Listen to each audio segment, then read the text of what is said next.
From Hollywood, it's time now for Edmond O'Brien as... Johnny Dollar. Mr. Dollar, my name is Ed Best. I'm in the investment department of the Financial Surety Company. Oh, sure, I've worked for the company. Yes, Bruce Hardwick told me about you. I have something I'd like to have you look into. What is it? Briefly, a few years ago, we bought controlling interest in the Stanley Springs Company, an organization in the Southwest that deals in cotton and a couple of gins. I just got a letter from out there to the effect that behind the scenes, the company is carrying on illegal traffic across the Mexican border. How close a check do you keep on the outfit? Our accountant goes out for a quarterly examination, and he certainly reported nothing suspicious, but we businessmen aren't trained to handle smuggling organizations, if one does exist. Yeah, well, training is very seldom enough, but I'll come down this afternoon and talk it over with you.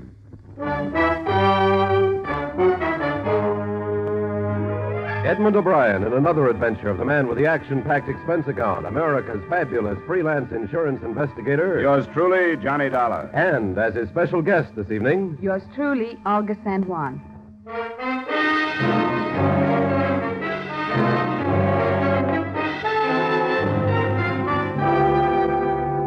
Expense account submitted by Special Investigator Johnny Dollar to Home Office Financial Surety Company, Hartford, Connecticut. The following is an accounting of expenditures during my investigation of the Stanley Springs matter. Expense account item 1, $1.75 cab fare from my apartment to Hartford's insurance row and the financial surety offices. Mr. Best? My name is Dollar. Happy to meet you. Bruce praised you quite highly. Oh? I know Bruce well enough to suspect he was selling me so he wouldn't have to take the trip himself. I doubt that. But be that as it may. Sit down. Thank you. Here's the letter I mentioned to you. Very brief. Unsigned. He's not generous with details, is he? No, nothing but a bald accusation. What does he call it? Illegal shipments? Yeah. What do you make of it? I don't know. Stanley Springs Stationery. Must be an employee. Maybe a crank. Yes, that had occurred to us.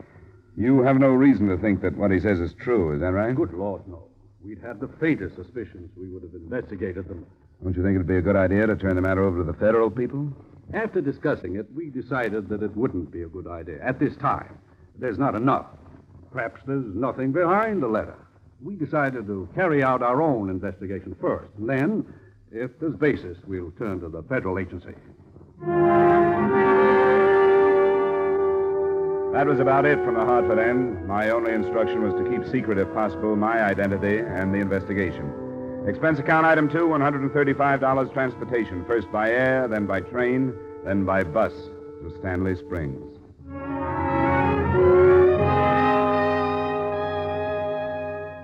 I arrived there late in the afternoon, and at first I couldn't see the true character of the town. It was dusty, set in a depression of the desert that's called Stanley Springs Valley. It was a company-built town. 2 dirty street saloons, a few cafes, and stores made up the center of town. The rest was a cluster of identical white dwellings. There was only one small hotel, and I checked into it under the curious glance of a dark-haired girl who knocked on the door a few minutes after I'd gotten to my room. Hello. Hello. Are you busy? I know, not at the moment. Then could I come in? Sure, I don't see why not.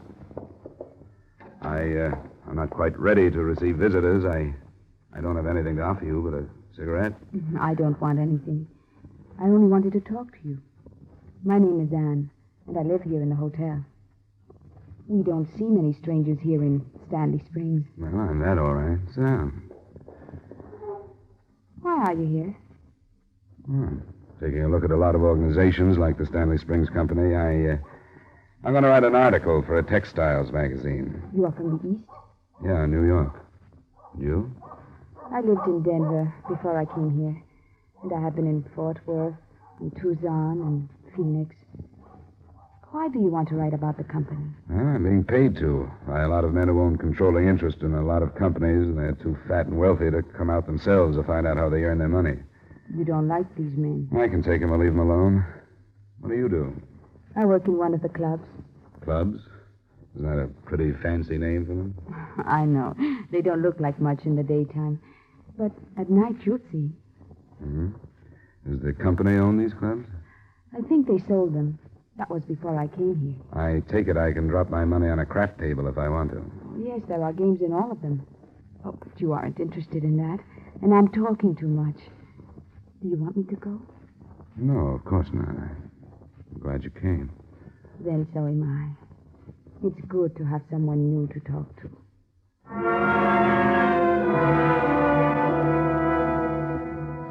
She stayed about an hour, long enough for me to learn, among other things, that her name was Anne Salava and that she sang. It seemed to me then that she, as well as I, was leaving things unsaid. And I wondered if her warm, friendly, and seemingly honest approach wouldn't be a good method of learning why any stranger dropped into Stanley Springs.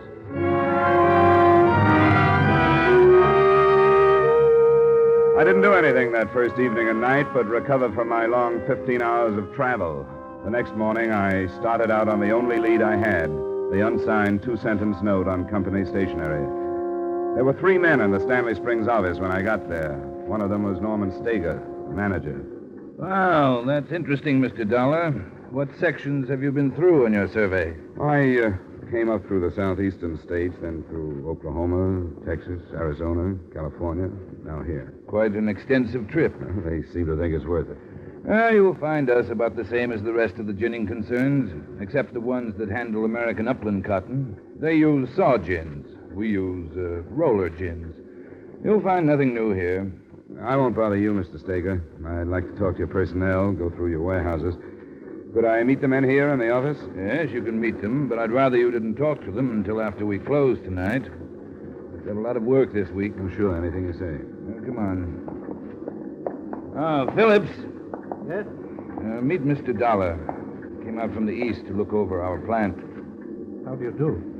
Mr. Phillips? Phillips is our chief clerk. Mr. Dollar is going to write a magazine article.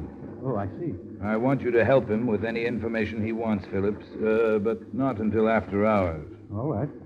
Phillips is through at 5. You can meet him then. Fine, I'll see you, Mr. Phillips. Yes, at 5. This is Childs over here. He's our shipping clerk. Mr. Dollar, Childs. Hello, Mr. Childs. Howdy. You gonna write us up, huh? Hello. Try not to get in the way. Say, you've got a shipment going out this morning, haven't you, Childs? Yeah. Maybe Mr. Dollar can go out and watch the bales being loaded. That won't slow things down. Oh, sure. I'm going out now. Good. You can get an idea of the size of our shipments. We send one about like this every other week. Like with the girl, there was nothing there in the office that I could put my finger on. Only things to wonder about. Like the quick look Phillips, the clerk, threw at me when I was introduced, and something about the tone Stager used with him. I went through the formalities of watching the loading operation and noting the number of bales, and then returned to Stager's office for my meeting with Phillips. Oh. How are you making out? All right, Mr. Stager. Phillips here? No, he isn't. He was feeling sick this afternoon. Let him go home at about 2:30. Oh? What's the matter with him? I don't know. Something with his stomach. I think he worries too much. It would seem like he'd have very much to worry about in his job. No, he wouldn't, but I guess it can be quite a strain if you let it. Now, me, I don't worry about anything. Well, that's the way to be, all right. I'll find him at home then, I guess, or if he doesn't feel good, I can wait till tomorrow. You'd better catch him. Maybe he's sicker than he thinks. What do you mean? Just what I said. Maybe he's in worse shape than he realizes. I hope not. Why do you say that, Mr. Stager? Well, it just seemed to me that he acted kind of funny when I introduced you to him this morning. Didn't you notice? No, I guess I didn't. I've had my doubts about him for quite a while. I think there's something wrong with him. Like what? Something about his past that he's hiding. I've even thought he may have had a criminal record. When he met you, it was almost like he was afraid you'd come out here after him. It'd be easy enough to check if you wanted to. We could phone the state authorities. Oh, not yet, Dollar. Let's wait till after you talk to him. Find out how he reacts. He lives in number 18. That's on 1st Street. Okay, Stager, thanks. I'll go right over. I would. Let me know how you find out.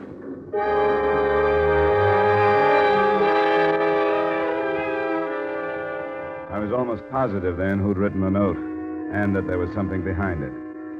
I banged on the door of number 18 for a reasonable length of time and then forced my way in. Phillips wasn't there, and according to some unwashed dishes, hadn't been there since breakfast. I found only one thing that pointed someplace, a photograph of the girl, Ann Salava.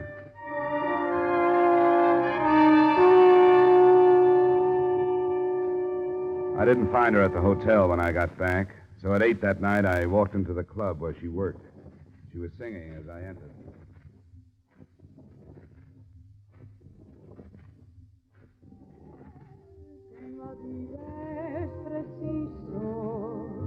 Saber esperar y callar, para al cabo arrancar lo que siempre anhela el corazón.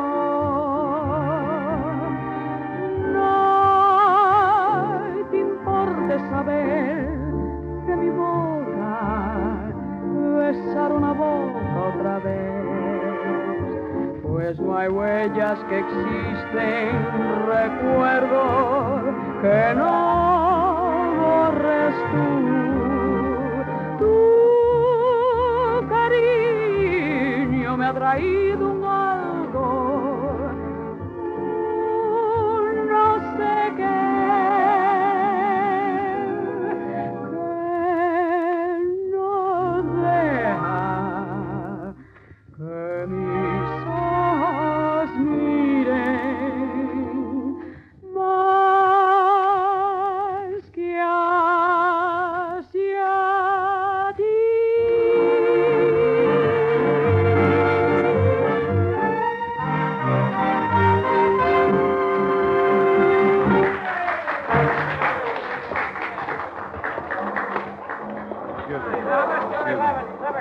Oh, Ann. Ann. Johnny. Oh, I'm glad you came. You didn't last I night. want to talk with you, Ann. Is there any place we can go? What's the matter? I want to talk to you about Irving Phillips. Why? I had an appointment with him at 5. I can't find him. Where can we talk? I don't want to talk to you. Why not? Please leave me alone. You know where Phillips is? No, Why don't you want to talk about him? I don't know. Because he wrote a letter? I'll try to come to your room after I finish. Don't talk to me here. It will be about 4. All right. I'll wait for you.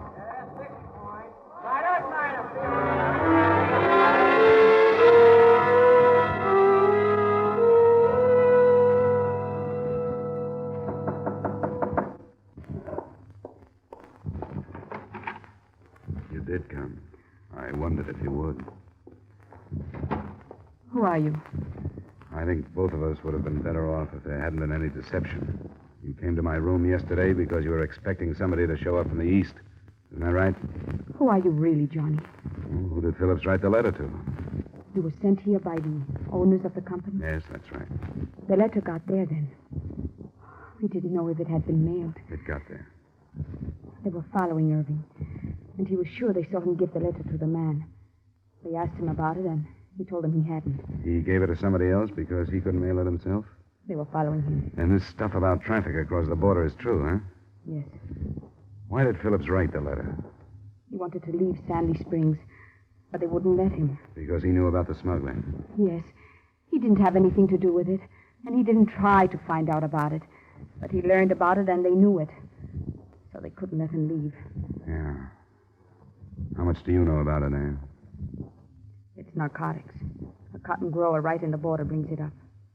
Doesn't that put you on about the same spot as Phillips? They won't let me leave. Irving wrote the letter because the only thing we could do was to tell somebody else about it. And now you know. We'll do something about it. What, Johnny? I'm going to get word out. I'm going to call the nearest Treasury Department office. Oh, no, Johnny. This is Stanley Springs. The company owns everything, and Steger has thought of everything. There's only one telephone in town. That's in the company office. Well, then I'll have to use that one, I guess. You go back to your room. I'll get word out some way. It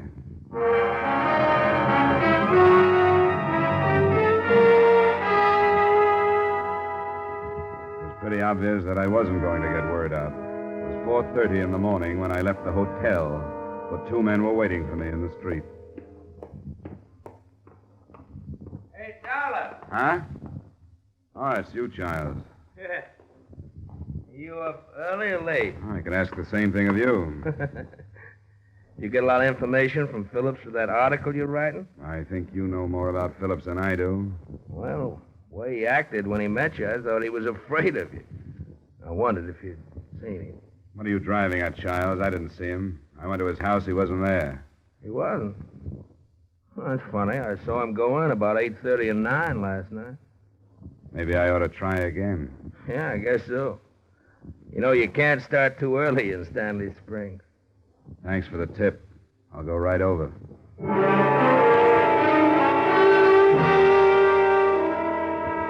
I figured it for a cat-and-mouse game. They wanted me to find Phillips, and I did. Phillips was dead from a bullet wound in his temple. The .38 revolver was still held in his right hand. Except for one completely worthless bit of evidence, Irving Phillips' death was apparently a result of suicide.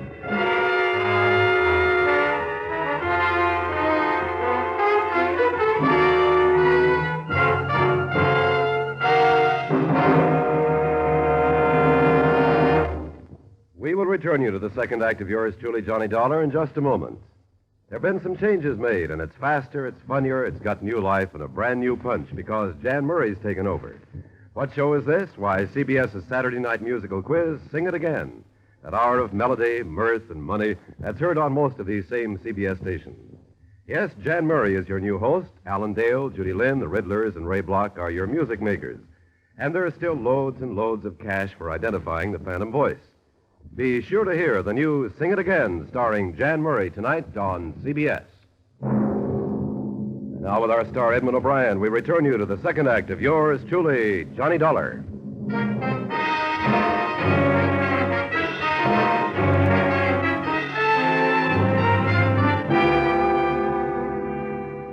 A brief and faltering examination of the scene was made about an hour later by an aged deputy sheriff, Stanley Springs' only law enforcement officer. He didn't ask for a statement. I didn't offer one because I knew it would be useless. I watched the removal of Phillips' body, and then with Childs and the other man following me, I went back to the hotel.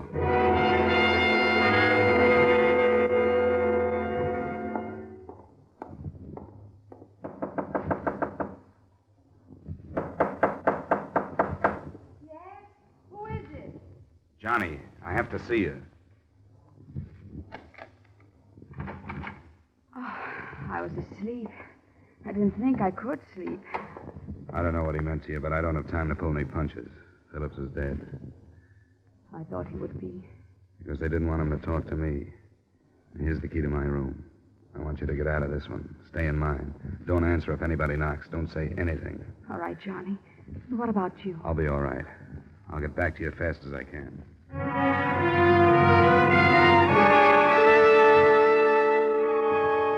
With the two men still tailing me, I found an early cafe and spent some time over coffee. I knew what their mission was, but to check it, I started toward the bus station at a little after 7:30. When I got within a block of it, they started to close in, and they were ready to jump me when I reached the point directly across the street from it. It looked like I was in Stanley Springs to stay. At 8:15, I walked into the company office again. Ah, good morning, Dollar. I was hoping you'd come in. I wanted to talk to you. About what? Why, about Phillips, of course. I told you I wondered about his past. What's behind his suicide anyway, do you know? I know it wasn't suicide, Steger, if that'll help you. Why, of course it was. The gun was found in the man's hand, wasn't it? Yeah, but he still smelled of chloroform when I saw him. Chloroform? It wasn't mentioned to me. Well, I wouldn't worry about it if I were you. I understand the traces disappear in a short time. But let's understand each other. You and I know that he was chloroformed, that when he was unconscious, a gun was put in his hand, that it was pointed at his head, and somebody helped him pull the trigger. You saw this happen? It happened. But the tests will prove that his hand fired the gun. You and probably a couple of your men know he was murdered, and I know it. As far as proof goes, you're safe. For a textile writer, you seem to know quite a bit about these things. I think we understand each other now, Steger. I hope you do. I know you've been sitting on a good thing probably for a long time. The whole town has been a front for you. You control everything. But trying to control me is a different proposition. I guess I didn't realize that. Your men have made it clear that they won't let me leave town. Things will change. You're right, they will. The people who sent me out here suspect you're dealing in contraband. What do you think they'll do? Forget it if they don't hear from me according to plan? You can worry about that, Dollar. I'm not going to. I don't know what you're talking about. You made a lot of empty accusations. The only reason I can think of is that you're a stupid, stumbling bum. Well, if it's that way, I guess you won't mind my using your phone. Get away from it. Giles! Put it down. Stop him, Giles! Move, Clancy! Put it down, Dollar. Yeah, behind it, Clancy. Now, let me have him. Hey, come on, get up, Dollar. Get away! Come on, get up. Let go! Yeah, sure, I'll let go. That's enough, Giles. Empty accusations, Steger? The company rule. Nobody uses that phone but employees. Now, get out of here and get yourself cleaned up. It's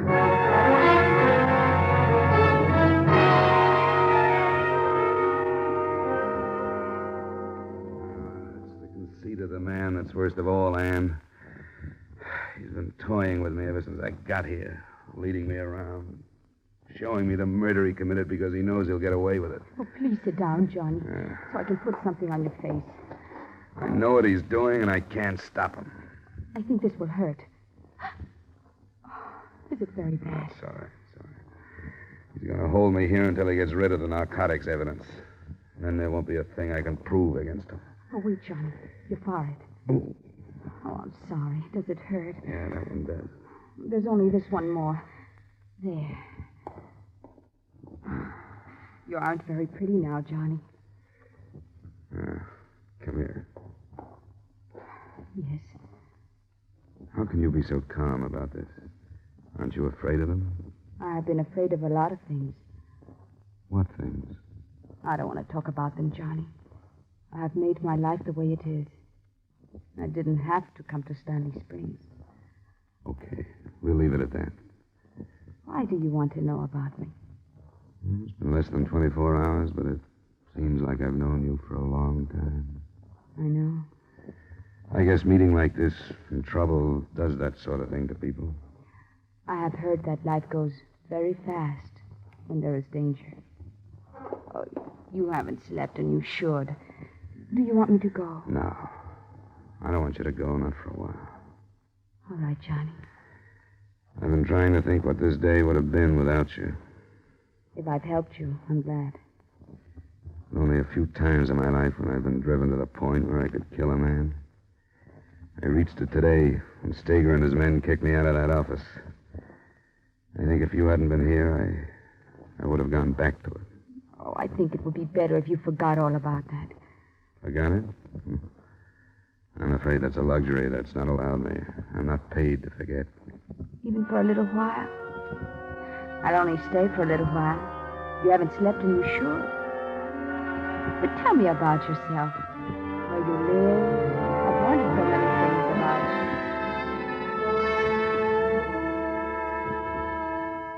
That was the last time I saw Anne Salivar. She stayed an hour, maybe less. When she'd gone, I slept.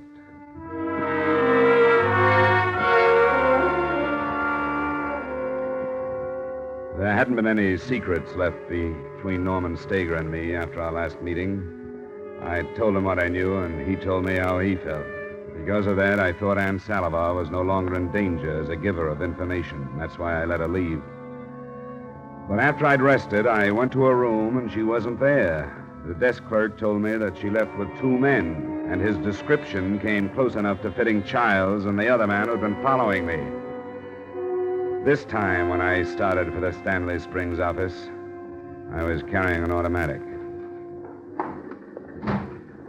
Well, Mr. Dollar, I thought you'd had enough out of this office. That's just why I came back. Where is she? Who? Look, the time for tossing words around is gone, Childs. Where is she? You know that gun don't make you mayor of this town. If you use it, you'll be cut down before you can move 100 yards. I won't have to use it if you tell me where she is. I don't know what you're talking about. Where's Steger? He's out. Where? I don't know. Where, Childs?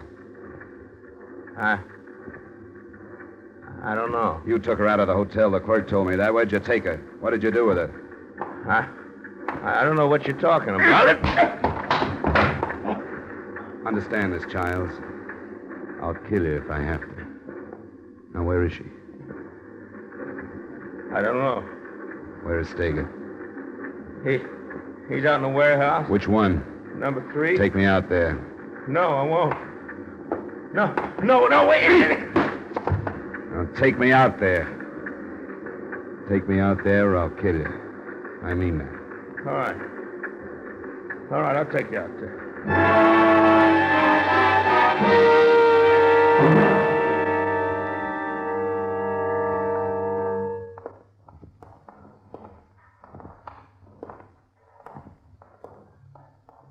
Where, child?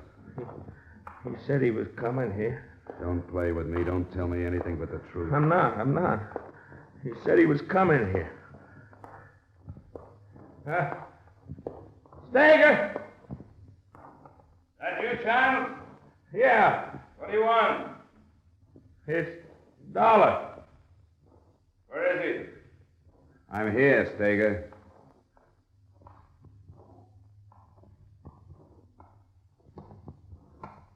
Haven't you gotten yourself into enough trouble, Dollar? Yeah, plenty. What's the matter with you, Charles? He hit me with a gun. You're liable to find yourself in prison, Dollar. Do you know that? I've thought about it. Armed assault? That's a felony, I believe. I want to know where Aunt Salivar is. Didn't know you were acquainted. Yes, you did. Tell me what you did with her. I didn't do anything with Where her. is she? I don't know. This is another example of these halfway accusations of yours with no proof.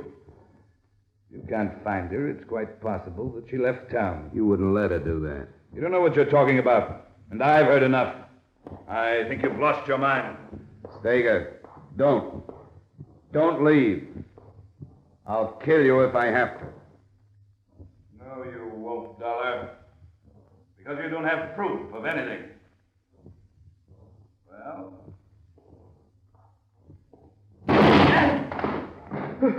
What? Oh, you killed him. What's the matter? You crazy? You killed Steger. No, I didn't. But you might not be so lucky. So don't do anything I don't tell you to do. No, I won't. I won't do nothing. What do you want from me? Take me to that deputy sheriff.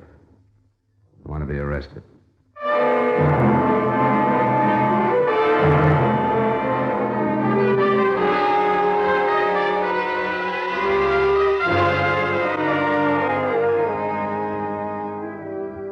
Expense account item 3, $100 retainer for a lawyer in Farmington, the county seat. Ann Salivar was found in the building where she was being held, and she was released. The rest of it is up to the Treasury men who moved into Stanley Springs after I gave them my statement. Remarks? I won't total this account at the moment, as I'm mailing it from the county jail, where I'm being held on the charge of assault with intent to kill. The word is that I'll be freed on the grounds that my assault was justifiable, since it was the only way to stop a man of Norman Steger's power. So I hope to see you soon. Yours truly, Johnny Dollar.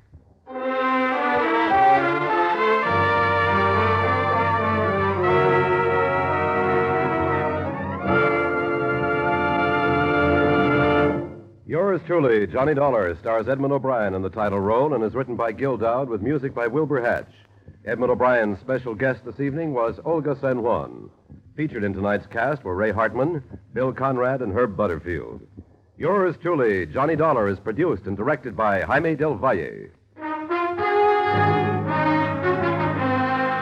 This is Dick Cutting inviting you to join us next week at this time when Edmond O'Brien returns as Yours truly, Johnny Dollar.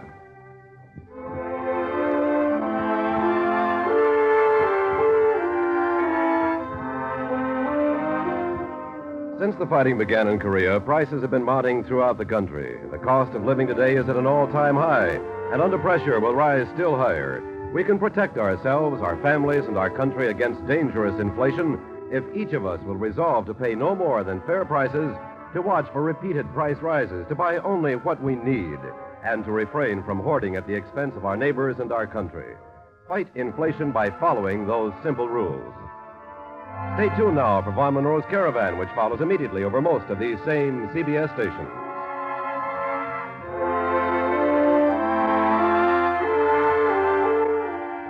This is CBS, where you laugh at Jack Benny every Sunday night, the Columbia Broadcasting System.